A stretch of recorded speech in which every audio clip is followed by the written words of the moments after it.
Thank you for having me, by the way. This is a really awesome experience. Thanks for coming. Yeah.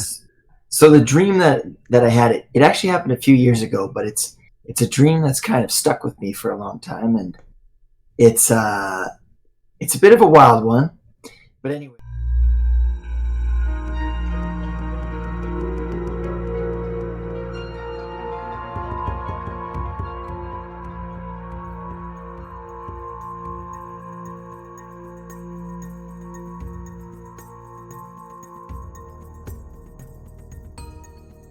Okay. Greetings, friends. Welcome back to another episode of Dreamscapes. Today, we are very privileged to have another content creator, our friend Robert Grant, who is a registered clinical counselor, and he's got a lot of contacts out there. They're all going to be in the description below, but I'll just shout them out too, at Probably Wrong About Everything on Instagram, and right. The podcast on iTunes, Spotify, all over the place is I'm Probably Wrong About Everything. And there's also probablywrong.ca. And that's our blog, yeah. On the blog. And then we can also throw some support his way on Patreon. So did I miss anything there, or did I say it all correctly? That was awesome. Okay. Better than I could have done. Thank you. Thank you very much. I appreciate that. So as per my usual process, I'm going to shut up, and our friend Robert's going to share his dream, and then we'll see what we can do with it. Whenever you're ready. All right. So thank you for having me, by the way. This is a really awesome experience. Thanks for coming. Yeah.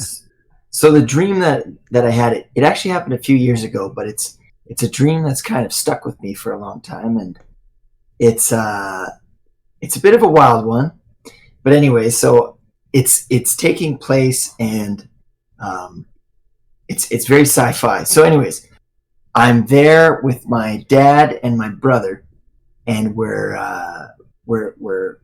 it's like the end of the world, and there's a spaceship kind of thing, and we're standing outside of it, and all these like robots, cybernetic zombies are like coming out of the ground, and we're like battling them all together. And it was just like it was a weird combination, this dream, of the Terminator and like a family sitcom or something. Like, it wasn't scary, it was like the three of us who have all kind of, we've never really been in the same room together much, kind of thing. We had all teamed against a common kind of enemy, I guess. And that was these cybernetic robots. And when I woke up, I was like, it was one of those dreams that was like, oh man, it's too bad that wasn't real. I was having a really good time.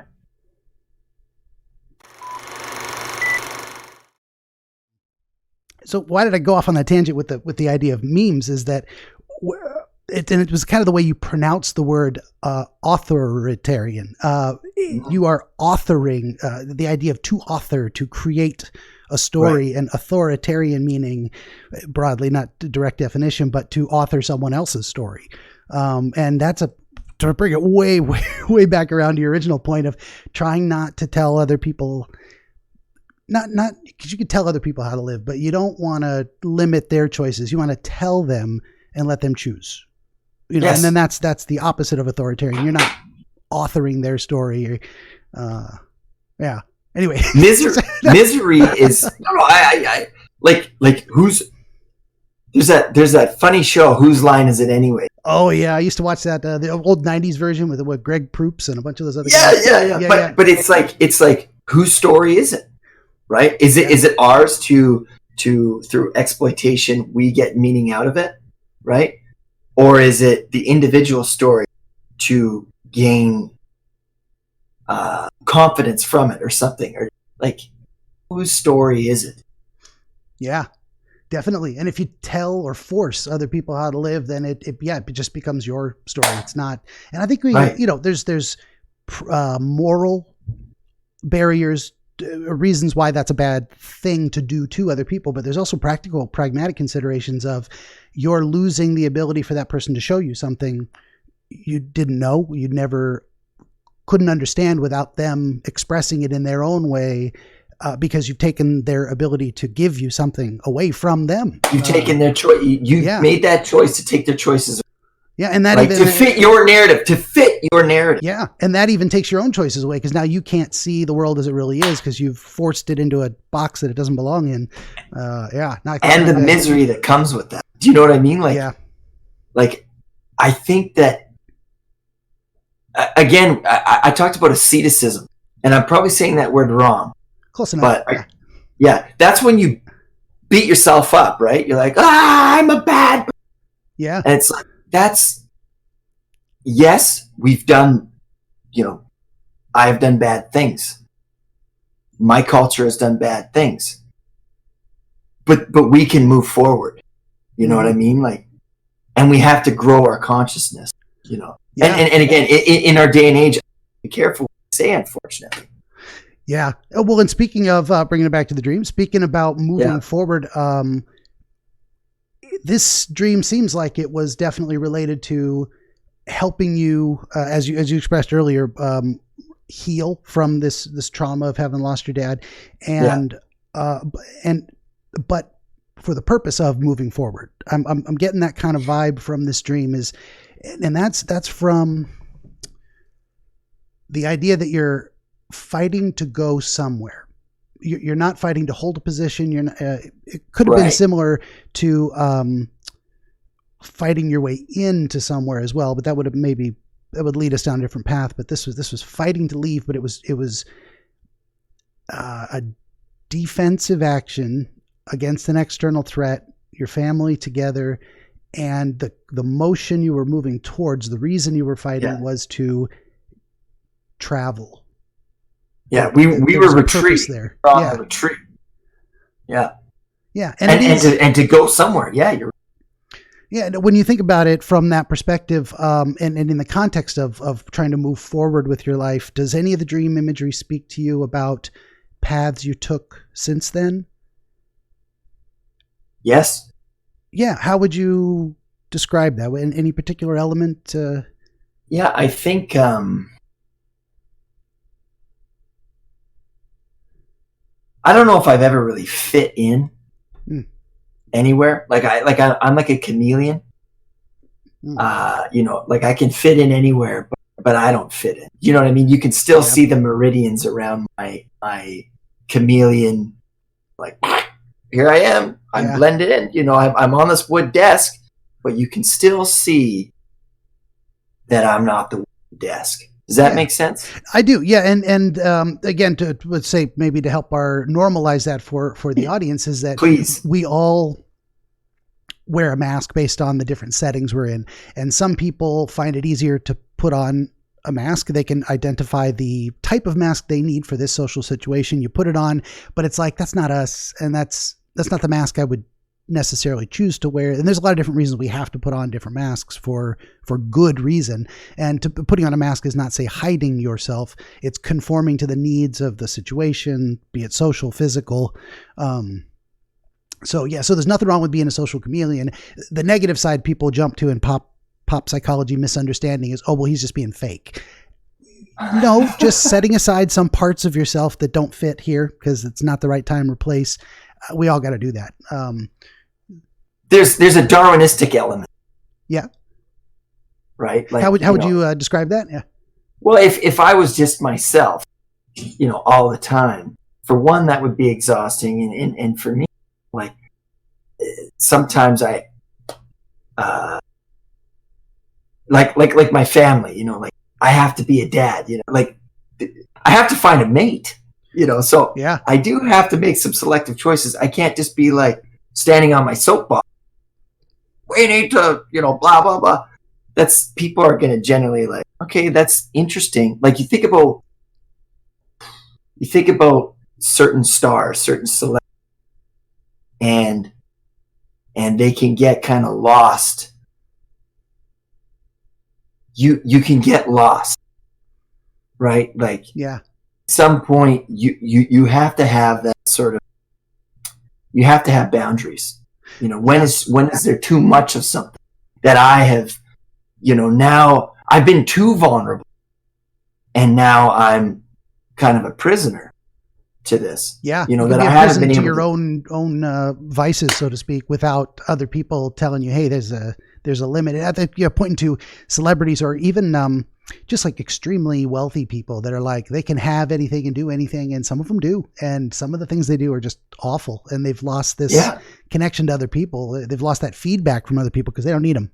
They can do anything they want. And they got surrounded by a bunch of people tell them anything they want to hear for the money. Like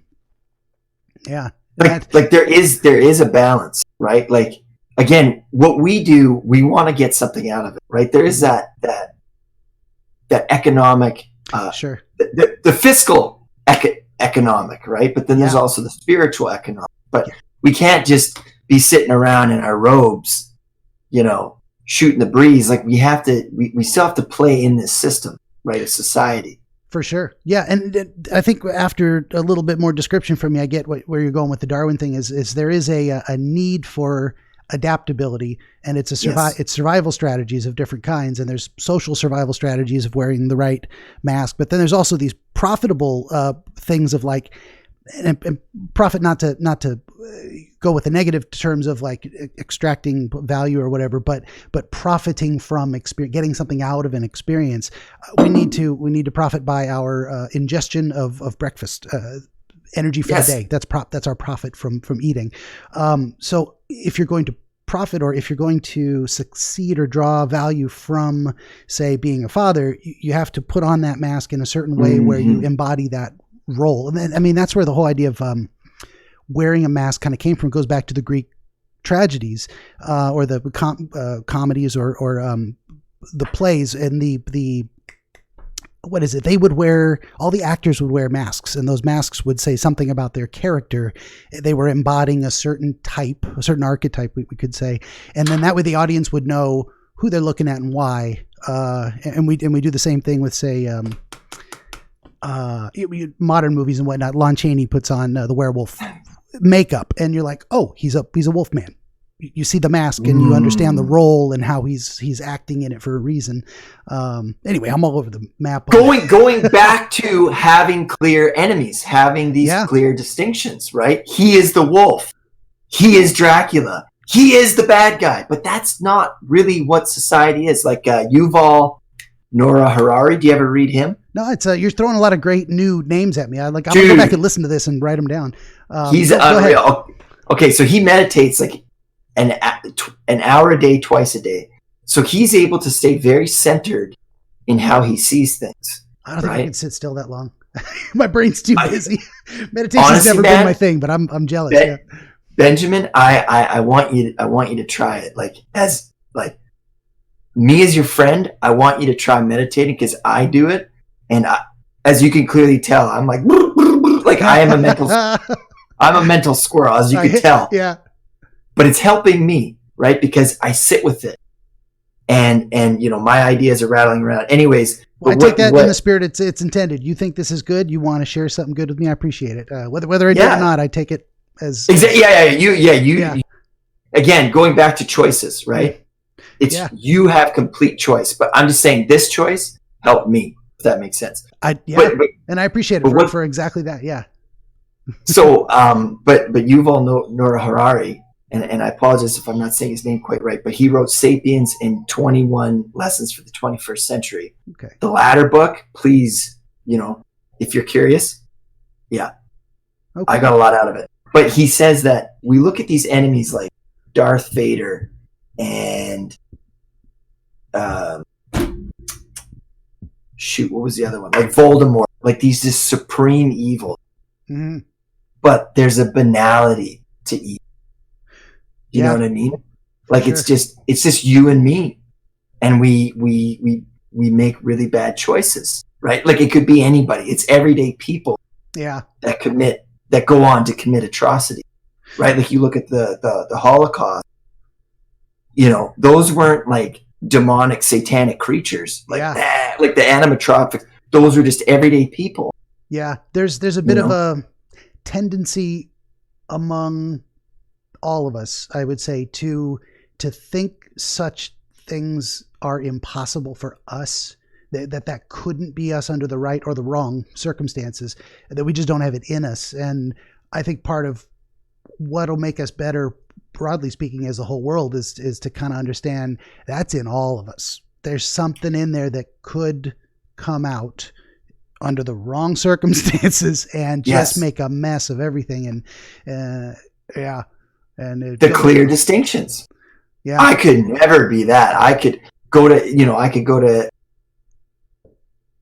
again, not having things misconstrued, because people hear things and they hear it. They don't necessarily hear my word. They hear their thoughts through my words, if that makes sense. For sure. But there's the Stanford prison experiment, right? Right. Yeah. That was where it was wow. like, just keep pressing the buzzer. Keep pressing the buzzer. Okay, I guess. I think he's like getting hurt. Just keep pressing the buzzer.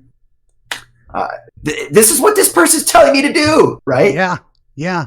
And there was, what was it? Philip Zimbardo, I think. And he was looking into that. Like, I've watched a lot of his, not a lot, but quite a bit about him and his lectures and that classic experiment. And he's like, he got into that because he wanted to understand how could someone be an Auschwitz prison guard. And so he creates this prison experiment to say what happens to people if we give them complete authority over others, even in a fictional setting. And like within days, like immediately it went off the rails. And there's some critique that I don't know if it's legitimate, that some people are saying, or I heard somewhere that some of the participants said they started to fuck around on purpose because they just wanted to go home. They were bored. And so they're like, let's just get crazy and see if we can make them cancel this. Maybe that happened. Maybe it didn't. But I think the principle is the same. It's like you give people complete control with no consequences, and they're probably going to abuse it. It just kind of happens to us. It's not even that we want it. It's like a trap we fall into. But and you're right. And maybe those people that were fucking around, is that not like, is that not an insight? Is that not part of it? Right? Because here's the thing. When I'm playing video games, playing Elder Scrolls, I don't go around killing everybody. There's just something about that's wrong. Even though these are like GTA, when I play GTA, I'm not just hitting every pedestrian on them. I hit it. I avoid that. Yeah. What I'm trying to say is that I feel like there's a neurological connection that you are creating when you're doing things like, right? Mm-hmm. Like even though it's not real, there's something about that we need to imagine that it's real. It's like pretend play. Like you can learn a lot about a kid, because I'm a registered clinical counselor, from watching their pretend play. Yeah. You know what I mean? For like, sure. Are they killing the damsel in distress? Sorry to use that archetype. That's sure. Again, or are they saving her? Yeah. What is their choice in that? What are they doing with the problem? Are they just killing everybody? We would think that there's something wrong with that kid if that's how they're solving the problem. Yeah.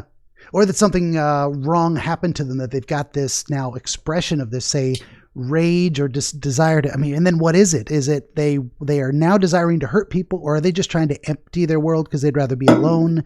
But when I play video games, sometimes I tell myself, I'm going to try the evil character this time. And I can't even role play it. I feel so bad about these imaginary characters that don't even exist, that I'm betraying them or killing them. Like, even in this virtual world, they don't exist anymore once they're dead. It's like, I took this piece out.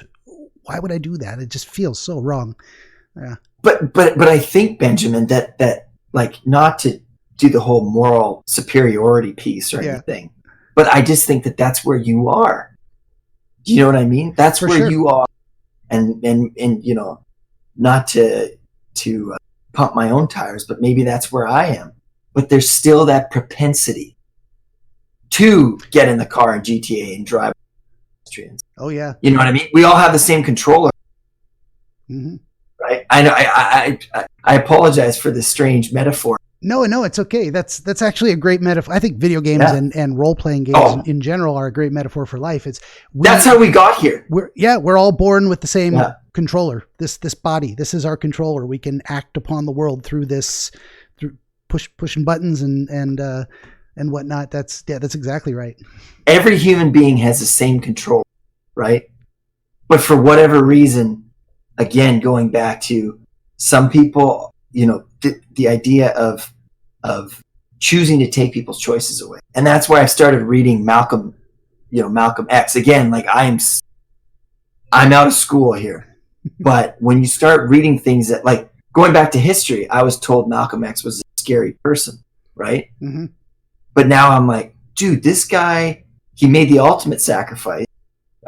He chose to spread a message, even though he had a family, right? He had to, like, he wanted to create a better world, and he realized, like, I have to give up my family to help spread this message, right? And I'm thinking, like, man, that's a sacrifice I couldn't make because I love my kid. Yeah. I'm sorry, I'm going off on a wild tangent. No, I think these thoughts are all related. It would be good to keep looking at the clock to make sure I don't run you out of time. With the dream, yeah, we kind of went down this particular road because it was I was asking about the door through that. We sure did. Yeah. Which, you know, a lot of what I'm doing here is the dream discussion is a bit of a vehicle just to engage with people about what's going on in their minds and their lives and kind of help them get clarity on whatever. And I think in terms of a dream that was so long ago for you, you've already gotten a lot of clarity about the situation that the dream was trying to help you understand. So that's where you get into that idea of now taking your long afterthoughts and laying them back over the dreams, probably still very, very accurate. So that's where I was going to get to with this idea of saying, in looking back on it now, having followed whatever path that this dream might have been trying to show you, what understanding of that dream does it give you? I mean, do you have any thoughts of your own of like what this dream was trying to say at the time? Having time to reflect on it over the years. I think it was, I mean, that's a great question. What really is life other than us just musing? You know, we're just kind of toiling about, and you know, from a third eye perspective, shows like The Big Brothers and The Bachelor, those are all so silly because, you know, here we are just watching people toil about. It's fake. Anyways, this is just me trying to figure out existence, right? Like, you know, my dad passed away, but in my mind, he's still there, and we're still, you know, trying to figure out life. What are these robots? Technology taking over? Clear enemy, right? Yeah. Something simple, something campy, something in a nice box, right? And almost as comical, not comical, but you say like a TV sitcom. No fear to this dream. It was more light, but also adventurous. Maybe it was an adventure versus a horror movie, so to speak. Did it have more of that vibe? Yeah, it was like easy listening, you know, like it wasn't challenging. It wasn't trying to shake me, you know, it was just sort of like. No, I get the sense that rather than like yacht rock. Rather than trying to disturb you into an understanding, it was a comforting, maybe aspirational dream. From two angles, and what you said a moment ago, I think is very relevant. The idea of so what is the comforting idea of I wish my father was still with me and I was closer with my family, such that we could fight together versus the enemies of the world, whatever they may be. So there's that wish fulfillment side of having your father come back, which seemed like that might have been the thing that immediately preceded this section of the dream. Oh, he is back. Hey, now we can do this thing together. But there's another piece of that, I think, that happens maybe at the same time, which is there is still something of your father with you to this day. And the dream might have been trying to show you that as well, that he can still be a pilot for your life in a certain way, that whatever he represents, his teachings, his support early in your life, something he gave you is still with you physically or metaphysically, and it's allowing you to, say, fly away from danger after fighting together against the world. I don't know if any of that's speaking to you.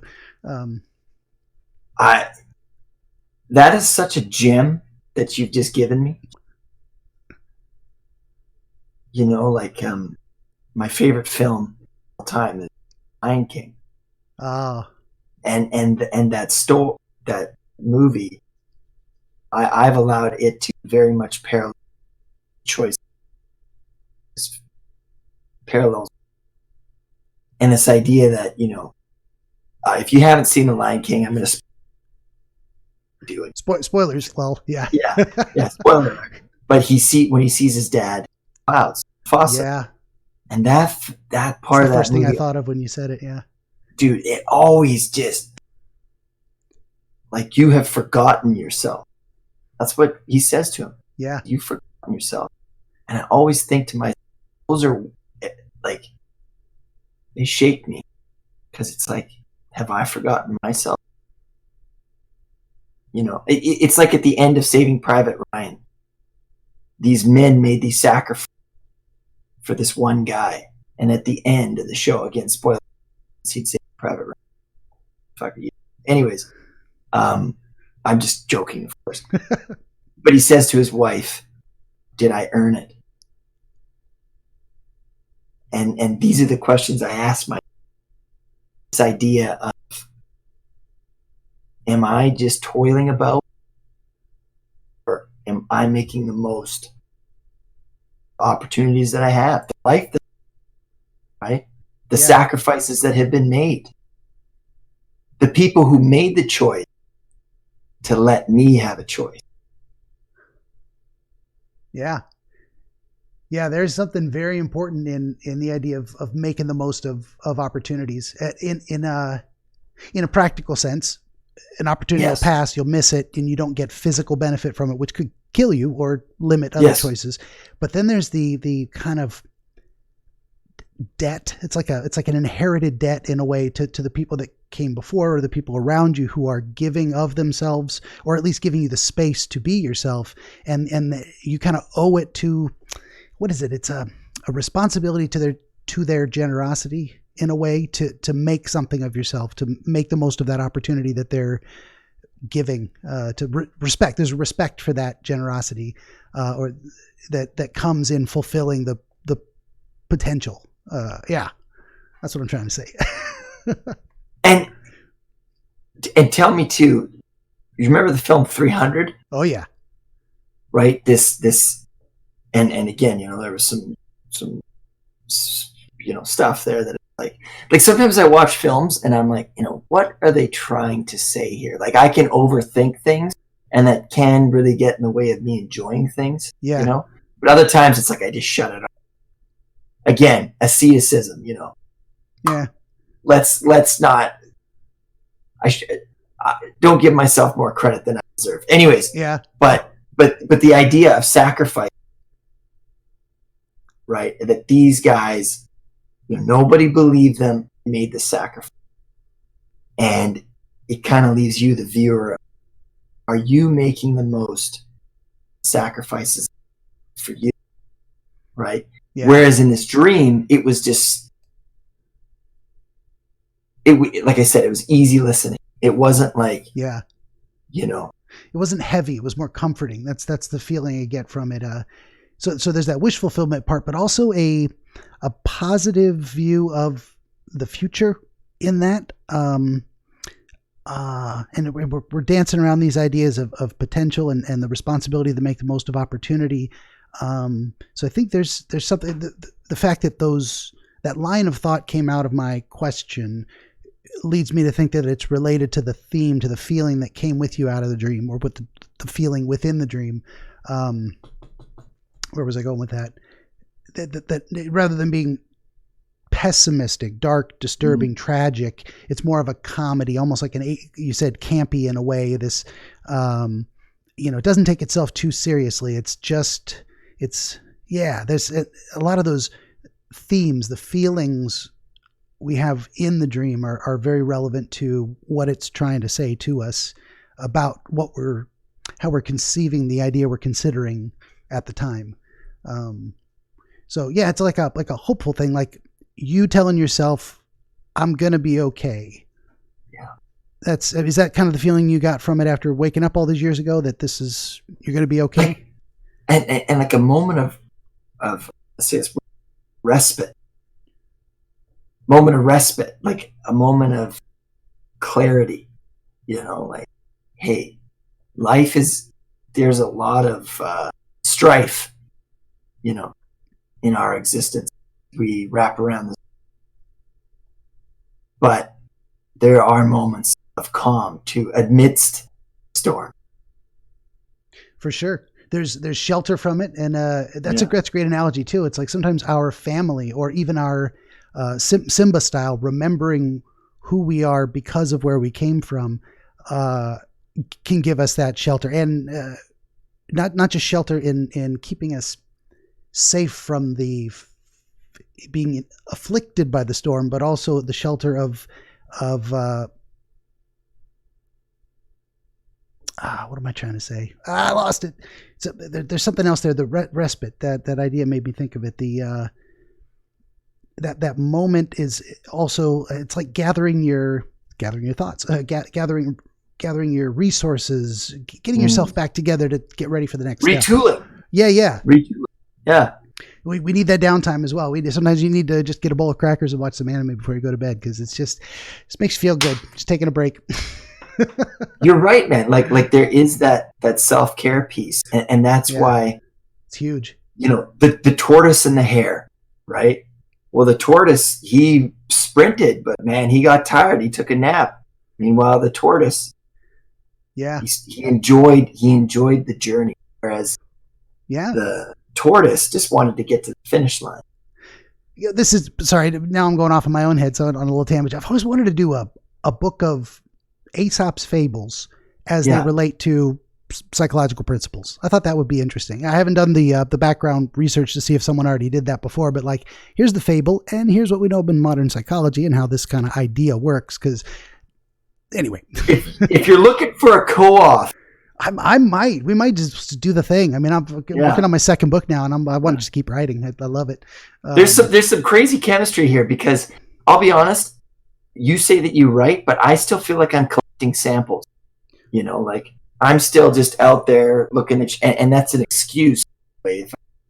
Sure. But I'm still looking at the shells and I'm collecting samples, but at some point I need to produce something. Which for me, this is I would consider this my passion, but writing is, anyways, if you're looking for a co-author, we can definitely talk about that. I don't know how soon I'll get around to that. I've had that's all right. So not just so you don't feel bad. I'm 40 something, 42, 3. I don't even remember anymore. You're in your prime, right? So you might need a couple more. I can tell you're a little younger. You might need a couple more years before. Like, I just started doing this in the last year or so.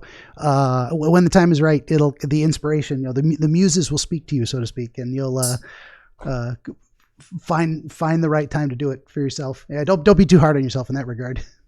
But going back to the dream, right? This dream is saying, enjoy the journey, right? Collect those samples. For sure. Right? Don't just be like, because that is something that I've struggled with in life, is I just want to get there. I want to be the hare. But really I am a tortoise. We're all tortoises. Yeah. Yeah. And then if you're a tortoise trying to be a hare, you're not doing it right, so to speak. Sometimes you got to run a little faster, but sometimes you just got to keep moving, and don't burn yourself out too quickly. That's a powerful metaphors in that story. I love Aesop's fables. That's a great thing about psychology too, is a lot of this stuff is just really smart people within the last few centuries who looked back to the ancient wisdom of 2,000 years ago and said, there's something there. Even like Freud with the Oedipal complex and from the story of Oedipus Rex, there is family dynamics issues related to the relationship between a mother and a child. So he just said, from this ancient example, let me look at this issue, and then we've run with it from there and expanded and corrected misunderstandings from the time. But that's what it all goes back to, is these old, like ancient wisdom, things we've known for 2,000 years, and we're just really trying to get a grip on it in a very practical, functional way. Building up on it. You know what I mean? Building up on it. Yeah. Standing on the shoulders of giants. I did this guy named Bruno Cayun, and he's a mindfulness integrated. He creates mindfulness CBT, so mindfulness integrated behavioral therapy. And really, what he's done is he's combined thinking of the West, some of like the abstract things of the West, because I do find it very abstract. Again, there's this pretentious element, with the practicality of Buddhism, of Vispanza, I'm not saying it right, but Vispanza Buddhism, you know, and he's made something that is like his book, man. I got to email it to you. Like, it's tangible. But the thing is you got to meditate half an hour twice a day, and it's the powers that may be are really making that choice difficult. It's true. We don't get a lot of downtime, not if we want to accomplish anything in the way the world is currently. It's tough. It is very tough. Yeah. But, one thing, speaking of the struggle of life in the world and how this dream is speaking to that, one thing we hadn't gotten into too much was that your brother was there, very specifically. You didn't leave him out. You brought him with you, even though maybe at the time you guys weren't close, and even today you aren't as close, perhaps.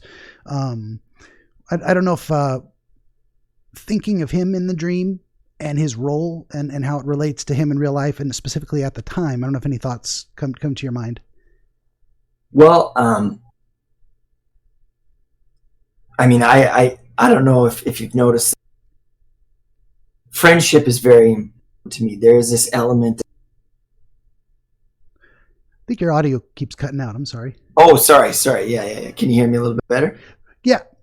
When it comes through, I can hear you, but it just drops occasionally. I don't know what's going on, but please. Okay. Well, my mic's right here, and I'm very much moving around. It's okay. If there was like, when they have the quick speed on the starfish, how they're moving. Well, I would be like, if you did that on me. Anyways. Gotcha. So, but friendship is very important to me. This element.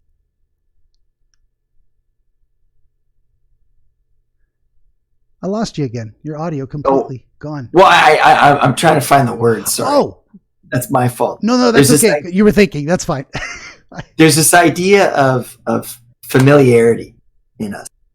In me, like my friends, I try to be very like, you're my friend. You're family to me.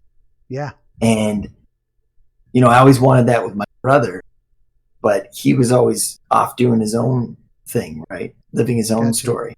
And so my friends, well, now at the age of 31, I don't have as many friends, right? My friendship group is smaller, but tighter bond. Oh yeah. Whereas when I was in my 20s, and I was like the life of the party, I was always about the deep talking, like, yeah, man, like, I love you, all that stuff, all that BS. But those weren't my real friends, and now I've kind of weaned them out and weeded them down. And now I have really deep connections with people that are supporting me. And I guess I always wanted that. And this moment in this dream, I had that kind of shared purpose. Yeah. He was with you shoulder to shoulder, kind of, again, that comforting wish fulfillment side of things. Like he was there because you wanted him there. Very much your brain was telling you this connection with your family, you wanted it stronger, so strong you could fight alien hordes or waves of killer robots together and win and have fun doing it. Yeah. Yeah, very much so. Yeah, but he didn't otherwise play a very profound role in the dream. Like, you don't remember him doing anything specific other than kind of being there and participating. I think it was, and again, this is, I'm sitting on this now. Yeah. I feel like how I recall it is there was nobody was more, because ego, I'm sure in my head I was the hero, but. Oh yeah. We're all the hero of our own story. Exactly. Yeah. Yeah. But they all shared, like, nobody was inferior. You know what I mean? Like, nobody was a lesser character. Dad and my brother were equal in the story. Yeah. And the way you described him too, and I think there might be a thread somewhere, whether we can tease it out or make sense of it or not, but the idea that these were, and we talked about them being machines, and we talked about him kind of being the computer guy, science nerd. There may be some connection there too, in terms of why this representation of this kind of enemy that needed a physical fight to kill it, but then also the say mechanical or computer, the sciencey enemy, sciencey team member. There might, I don't know, thinking of it from that angle, his role in the dream as the tech guy, and having the enemy be robots. I don't know if anything comes to mind.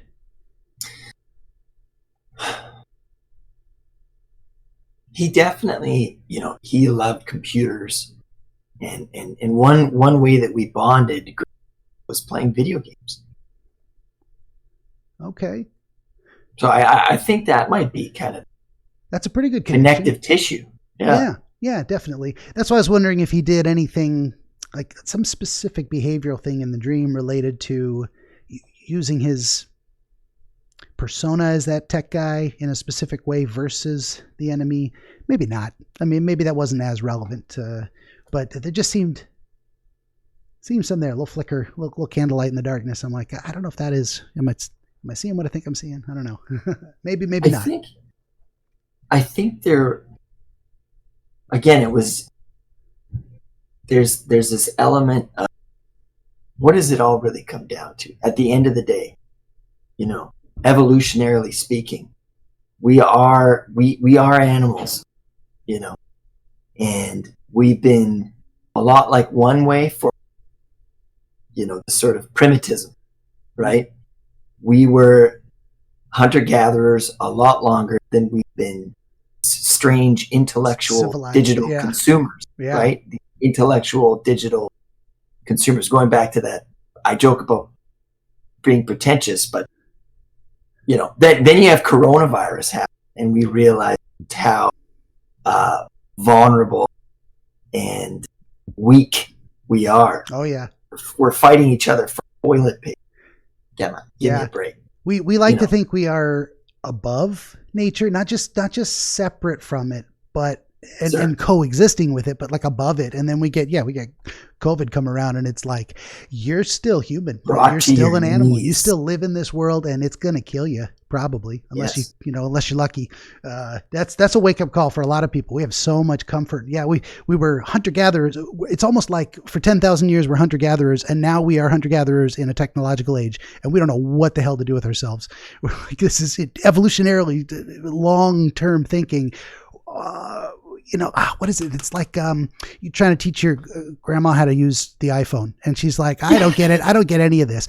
That's us. That's the human race. Yes. We are old in that sense, and we're trying to learn this new technology that's changing so fast. This Mass Effect, right? Have you ever heard of the video game Mass?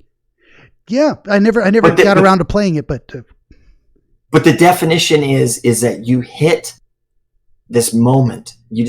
Something happens, and then you hit singularity. That's Mass Effect, right? Okay. So you're going along, and then what was that movie, 2001: Space Odyssey? Yeah. The guy discovers the bone and starts using it as like a hammer, and then it's like, right? Like that was a singularity effect. The discovery of tools, the concept of tools. Yeah. And then every, like, I think it's like 3 stories in 2000 Space Odyssey. There's these moments, and I've never seen it, so this is hilarious explaining this film. But this is my understanding of my reading on it.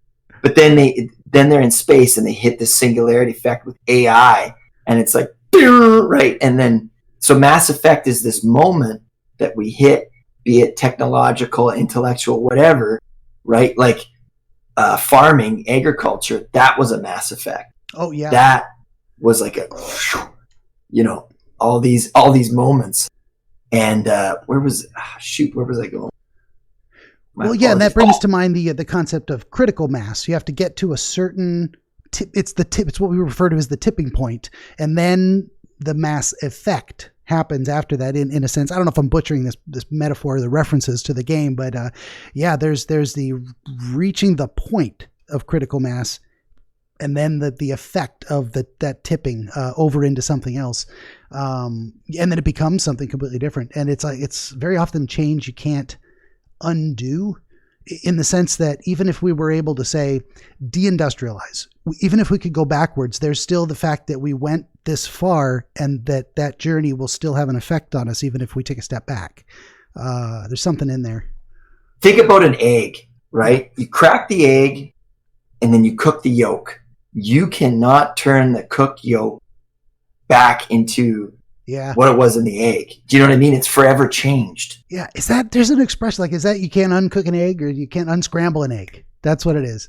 Yes. Yeah, you can't. You can't. Like, once it's, like, literally from a scientific level, and here I am butchering this, but the proteins have forever been changed. Yeah. You cannot turn that back into yolk, into uncooked yolk. That turns my mind to the concept of alchemy, and people thinking it's what am I trying to say about that? Like, cooking is alchemy, and cooking is literally science as we understand it. And actually, I got into in editing this most recent book. There's an old word, and I'm going to butcher it too, but I think in Latin it's ciens, C-I-E-N-S, and it is actually the root word of science. And what it means is like, it's the and I had the definition written down, but it's like the spark.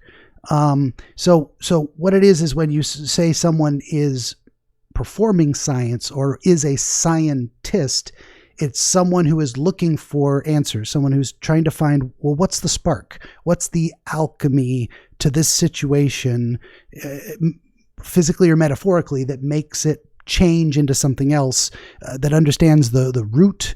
And once again, everyone out there listening, don't take my word for these. Go look it up yourself. But this is the best I could do with my own understanding of translating the enormous amount of Latin in this recent work, and getting into these roots and relying on Google and other better sources. But this whole book that you're reading right now is in Latin. Not the whole thing, no. But there was a tremendous amount of Latin referenced in it. So this was a public domain work, and it was by a preacher. So this is specifically a Christian perspective on dreams. What are good dreams? What dreams come from God or the devil? How to make the most of having a good dream? What to do with bad dreams in terms of motivating you to have a better life? How to properly understand them? Fascinating work from 1658, I think. And so it's brilliant experience. And a lot of, as I say in my author's note or editor's note, a lot of what we understand to be true today, he's got it in this sermon. It's basically, he wrote this sermon to people about dreams, and he's right. He's right about a lot of stuff. It's kind of amazing that no one's ever taken me better than a month to get this thing in any kind of presentable format. So no wonder no one wanted to put 12-hour days into that for a month straight. But I'm amazed more. This doesn't already have notoriety from someone who was in the past. I'm very pleased to hopefully my edition will be definitive and as accurate as I could possibly make it. Anyway, and that's all on that tangent about where does the word science come from? How does it relate to alchemy and change and critical mass and tipping points? When does one thing become another? I live in my head like this. No, hey, dude, man, do not stop, because that's what it is, man. There's people that are changers, right? There's people that are they follow along, right? They go along to get along, but then there are changers, and I think that's why the internet is so amazing, is because the parallels between this and the printing press, huge, but it's the next. It is the next thing, because we're sharing ideas, and governments are trying to shut it, right? Like in India, the president, president and prime minister, they've like shut down communication, but even still can't stop it, right? Yeah. And as much as I waffle on that too, because you look at, say, people being jerks on the internet, and it's like, that's bad, and I wish they wouldn't do that. Trolls, yeah, exactly. And there's a lot of malicious stuff out there, and spam, and people, just doing hurtful things on purpose. But and as much as we would want to control that to a degree, to discourage it, to minimize it, because we all agree certain things are just like, that's dumb, stop it. The other side of it is, we don't want that control to bleed over into suppressing too much new ideas and strange ways of thinking, because they almost put, or they did, what was it, Galileo, or I'm mixing up my historical figures, but the powers that be decided certain things the public was not allowed to know. The opinion of the world was not allowed to change from we are the center of the universe to we rotate around the sun.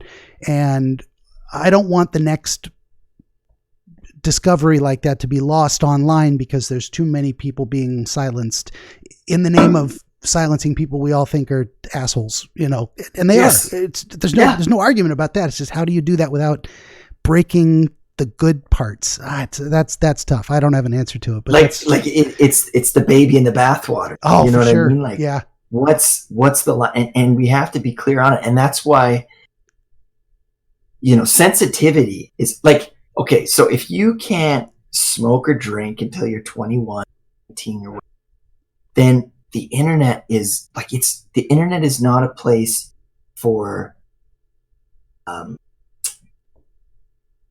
like, it's just, it's a very, what's the word that we're not dangerous. Wild West comes to mind. Yeah, dude. Yeah. It's the untamed wilderness in a lot of ways. Yeah. Like I don't think that, you know, my daughter, you know, she's going to get into social media at some point. It's like, I want to help her navigate that. For sure. Right. Yeah. I don't think we have the greatest understanding of what dangers are out there in order to be able to help our children navigate it very well. But thinking about it is the first step. Like, okay, and the effect on the dangers. Mind. And the effect of the mind, right? Like if you know, like drinking when you're 10 years old, we know that does things to the brain. Yeah. You know, like it's a rational concern to I'm not die hard on that. Is the internet? I'm open. No. I think it's a very rational connection to say, if some things we know have an effect because you're too young, are there other things that, and there's a lot of people, and even have some friends who are like, you know, my kid didn't get a phone until they were 13 or 14. Like, just no, you don't live in that world. Now you're old enough. I can teach you how to handle a gun, get on social media, drive a car. There's developmental milestones you got to hit before you can.